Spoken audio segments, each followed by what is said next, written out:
This might be a hard video for some people. It might be a hard video for some people. It's also the day before Valentine's Day. Watch this. It's quick. You might need some tissues. And then we're going to talk. Okay. Why would you want that? You're better than that. I know. But I wanted him to be better than that. Well, he didn't. He didn't want to be. You can't make somebody be somebody they're not.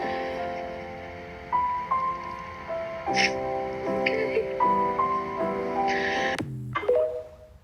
For the people who have difficult relationships with their fathers, for the people that have no relationships with their fathers, for the people that have relationships with their fathers, but it's steeped in toxicity, for the people that are no contact with their fathers, for the people who are no contact with their father figures, for the people who have difficult relationships with their father figures, for the people that this video triggered.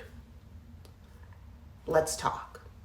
First and foremost, I'll talk about me first to open up the conversation.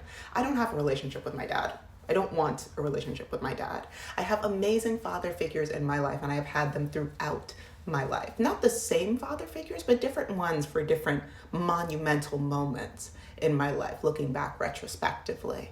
And I'm also going to be doing my hair while we discuss.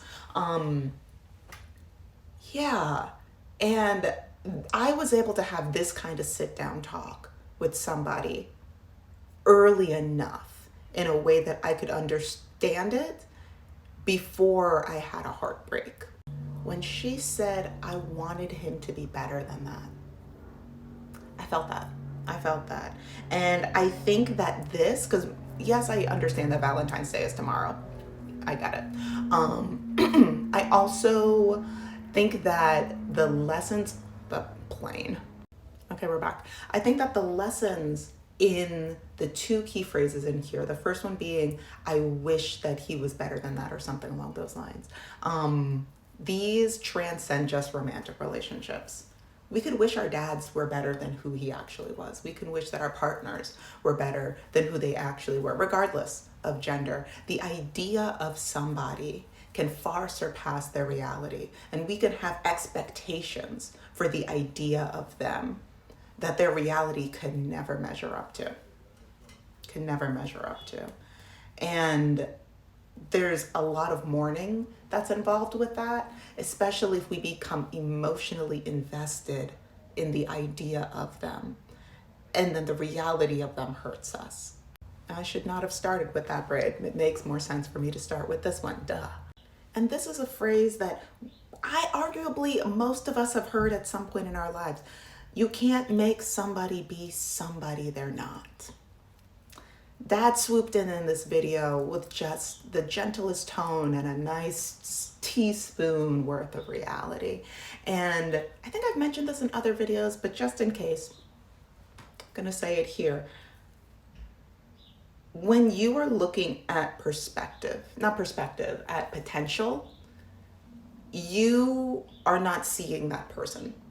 You're not seeing the reality of the person that is in front of you. You are seeing what you would do in their situation to better who they are, what their situation is. Like if you stepped into their shoes, what you would do to better their situation is their potential. Their potential has nothing to do with them and everything to do with you. And you can't make somebody be somebody they're not. If somebody's a cheater, they're going to be a cheater. If somebody wants to cheat, they're going to cheat. If somebody wants to lie, they're going to lie. You can't make yourself small enough. You can't make yourself digestible enough. You can't make yourself thick enough or thin enough or light enough, or you can't do anything to harm, damage, diminish yourself to make somebody be something that they don't want to be. If somebody does not want to love you, you cannot make somebody be somebody they're not. Now here's the kicker. This isn't just going to be like one of those like heavy hitting videos. No. Because there's people out there that love you.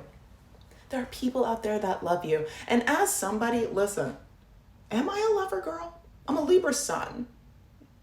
But I think that's more of me loving a vibe than loving love. Like, I love the vibe of love. I love curating lovely situations. I love matchmaking, but like, I don't know. I've also never met a man that made me go, oh, my heart. You know, dated a lot. They're sweet guys.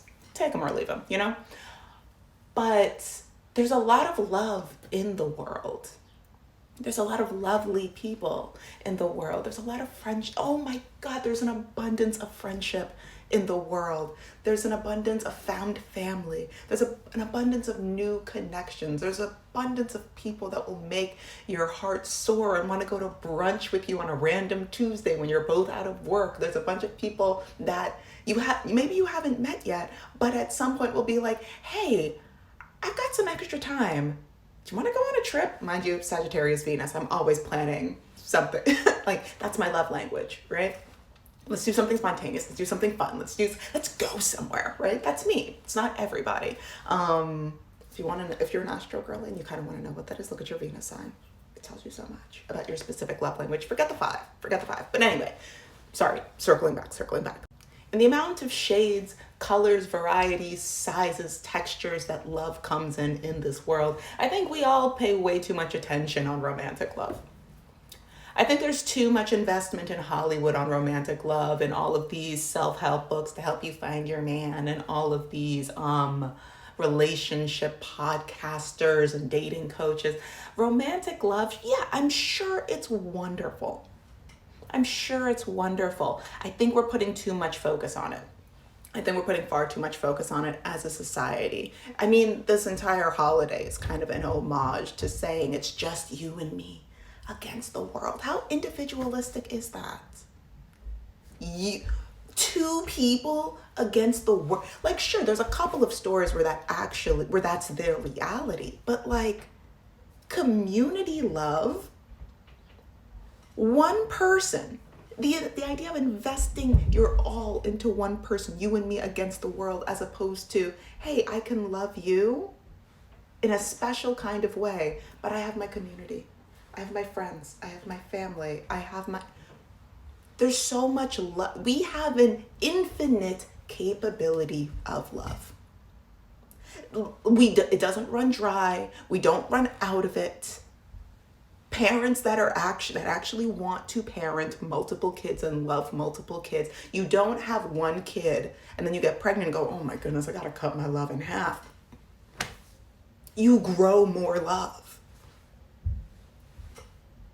Like, focusing on that singular person is a very easy way to lose yourself. Now I can go to this one. It's a very easy way to lose yourself in a relationship to somebody that could change on a dime. That relationship isn't necessarily forever, right? So falling more in love with you, falling more in love with your community, one, it's a better investment, period. But it's healthier. It builds more. I'm getting off topic from the original video. One second. Basically, what I'm trying to say is, don't fight somebody to love you. Don't force somebody to love you, because that's not how love works. You can't make somebody love you. You can do a bunch of things to try and make somebody obsessed with you. Now, those may or may not work, and depending on what those are, those may or may not have long-term spiritual ramifications. Bing, bang, bop.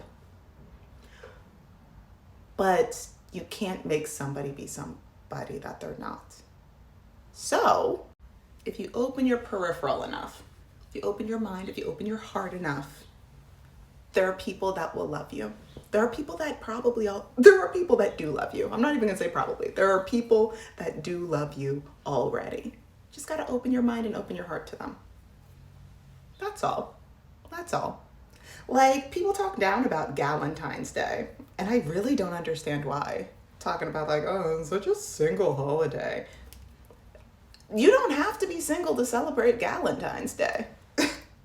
It's literally at the end of the day, aren't all holidays made up? But like, it's a more contemporary made up holiday that celebrates female friendships, where you get to romanticize and celebrate your female friendships. What's wrong with that? And yes, there is a male loneliness epidemic. We've all heard about it. It's been talked about ad nauseum, right? Now, yes, there are societal things that make it more difficult. There are societal things that men come up against when it comes to like building long-term sustainable relationships. And it's work. Relationships are work. They're not struggle, they're not trauma, they're not painful, but they are work. Not all work is bad work. Going to the gym is work, right? So when it comes to the I've just checked my my analytics for here, and it's really like 1/3 of my audience are male, and I'm fascinated by that. Fascinated by that. So if any of you guys are like listening to this and actually want to, make some steps and progress towards building community, building friendships, building healthy, long-standing relationships, you got to do that work. It's probably going to be uncomfortable. It's probably going to be a little foreign, but there's a lot of love in the world. And if you really want it, go out and get it. Go out and get it, because it's there, and it's there in abundance. And it doesn't just have to be decenter romantic relationships. It doesn't have to be this one particular woman. It doesn't have to be this one particular person. It doesn't have to be one. And I'm not talking about polyamory. Like, listen, there are people that talk about that on their platforms. I'm not going to pretend to know anything about that. I'm not going to pretend to know anything about that. I'm talking about the communal kind of love that we should all be stepping into in this majestic age of Aquarius. I'm going to figure out how to do the rest of this. Like, share, subscribe, all that stuff. Happy Valentine's Day. I encourage you to make a friend this Valentine's Day. Celebrate with somebody near, dear, close to you. If you happen to be single on Valentine's Day, these are my thoughts. I also wear pink. It's a very light pink, but it still counts. Okay, I love you all. Bye-bye.